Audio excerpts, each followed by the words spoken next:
Trying to pick something out for All Hallows, are we?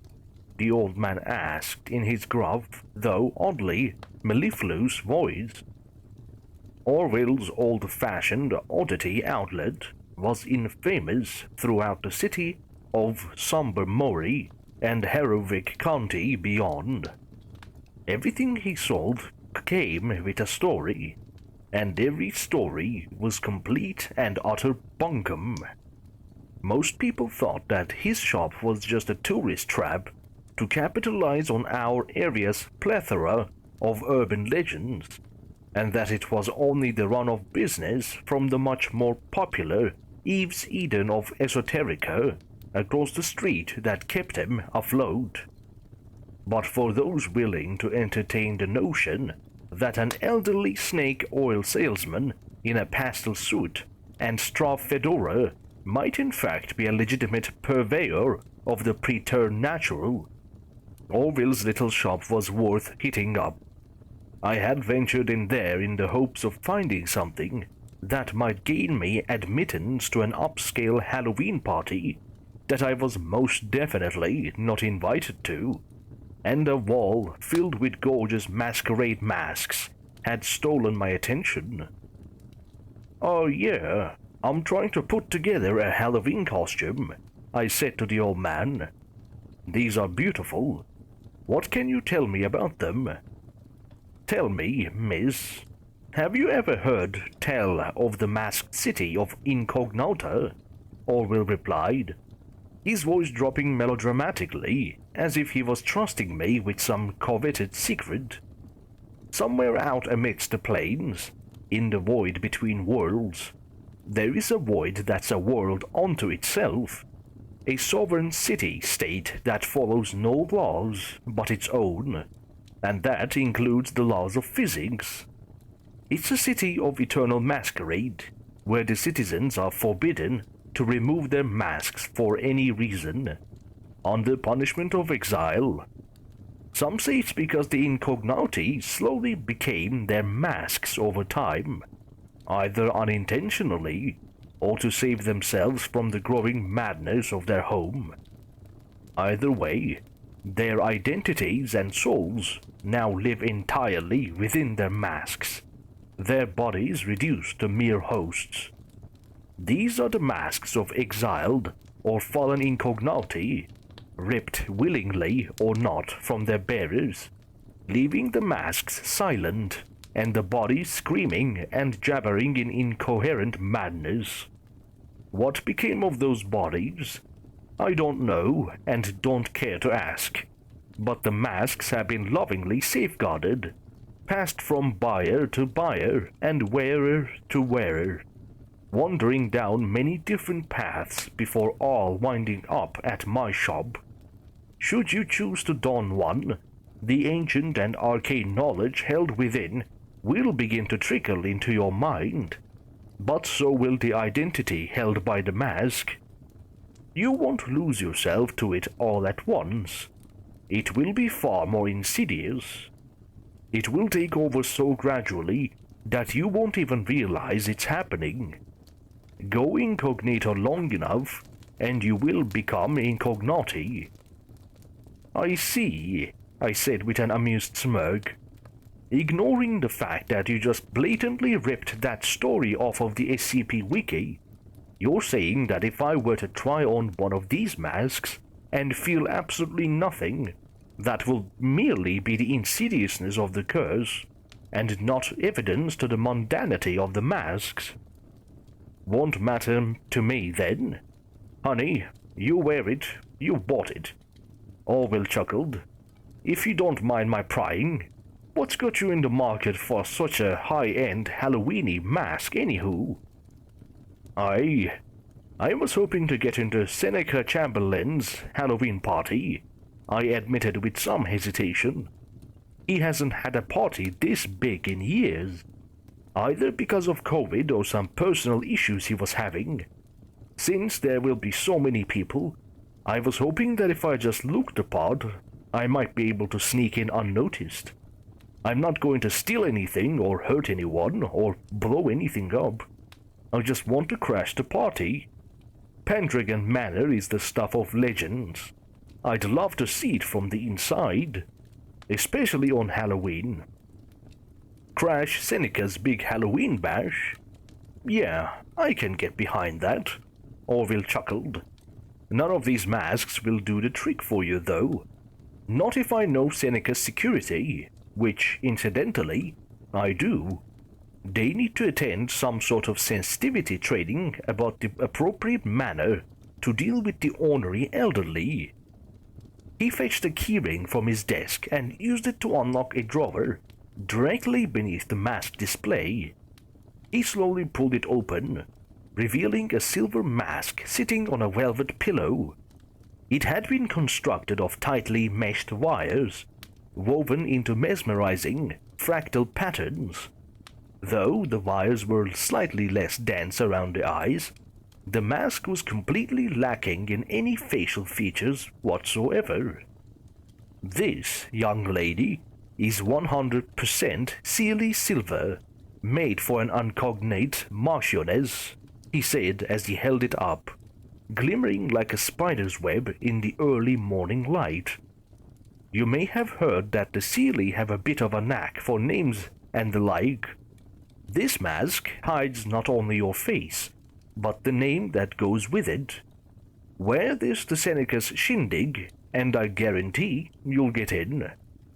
He pushed it towards me, and I gingerly accepted it.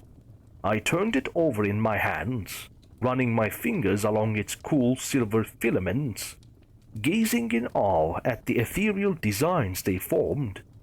The mask certainly seemed, if not otherworldly, then at least extraordinary.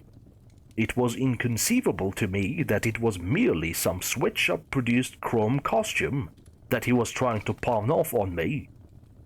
Okay, maybe not inconceivable, but a remote possibility nevertheless. So, now fairies made these masks? I asked incredulously. No, just that one.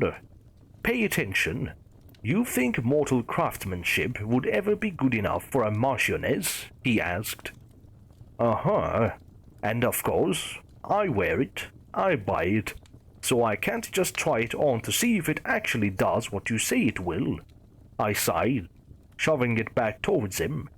I might as well buy a can of magic beans. Now hold on. Maybe we can work out an arrangement, he said, refusing to accept the mask. You said you only wanted it for Seneca's Halloween party, right? Well, what if in exchange for a small security deposit, just enough to cover the deductible on my insurance, in case you don't bring it back, I'll let you use this mask for Halloween and bring it back the next day. If it does the trick, then perhaps you'll be interested in buying it for keeps. If not, then you get your security deposit back. Potential big scores for both of us at minimal risk. What could possibly go wrong? I paused, pulling the mask back as I considered the offer. Magic or not, it was absolutely stunning, and probably my only hope of getting into the party. Just a small safety deposit? I asked. I'll even throw in those magic beans to sweeten the deal, he said, his wide grin revealing fillings made with the same Sealy silver as the mask. $1,000 safety deposit for a Halloween mask. I must be out of my mind, I murmured to myself as I drove up the winding terrace that encircled Pendragon Hill. It wasn't really that outrageous of a sum, considering how much I had spent on my hair, gown, jewelry, which included a tiara, and shoes. All told, I'd spent an awful lot of money on a party I wasn't even invited to. The only traditional expense I had foregone was makeup, since if the mask worked as advertised, I wouldn't be able to take it off.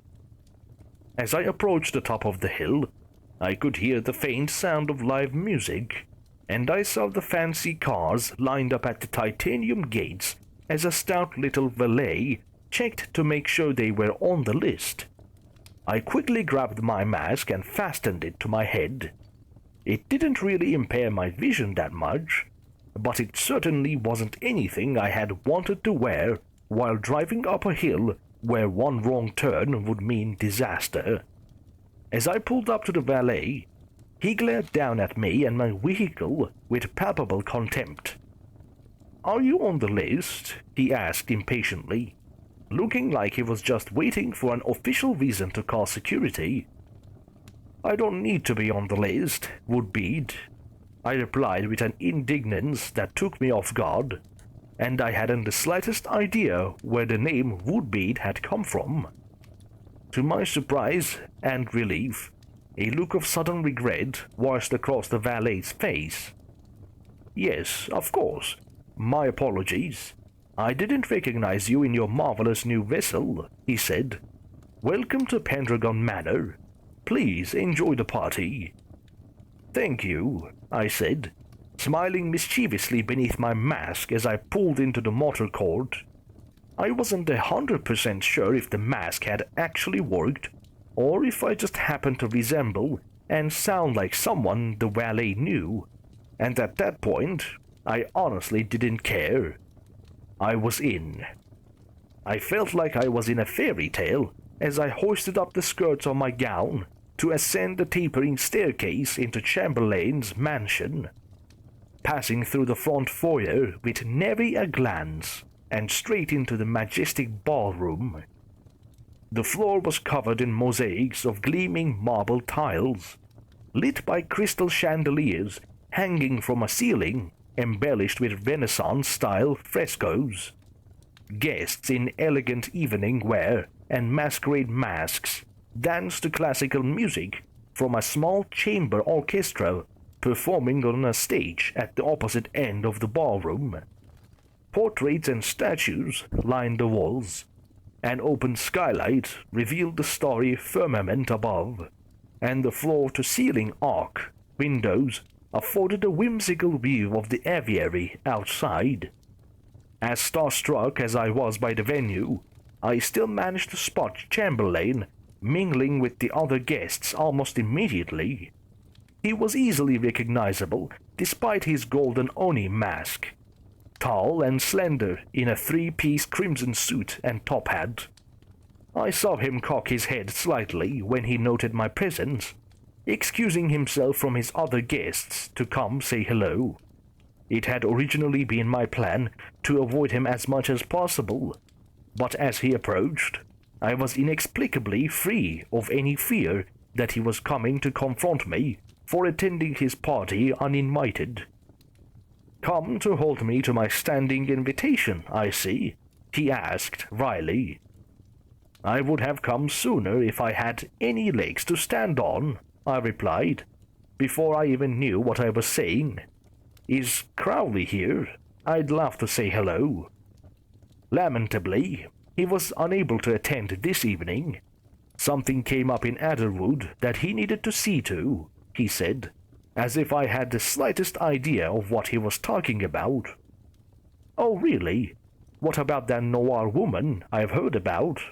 Is she there as well?" I asked, uttering yet another name that meant nothing to me. "It was her idea, as far as I can tell," he shrugged.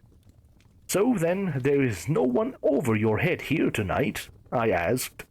"No one who might object if you took an old friend down to the old tunnels beneath your wine cellar?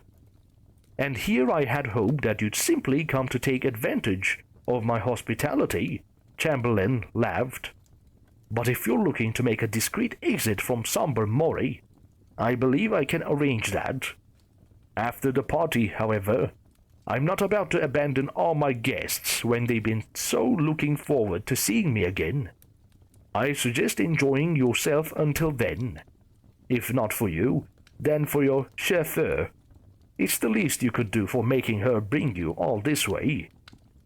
I laughed, though I didn't know why, and Seneca left to attend to his other guests. For the next few hours, I mingled with my fellow revelers.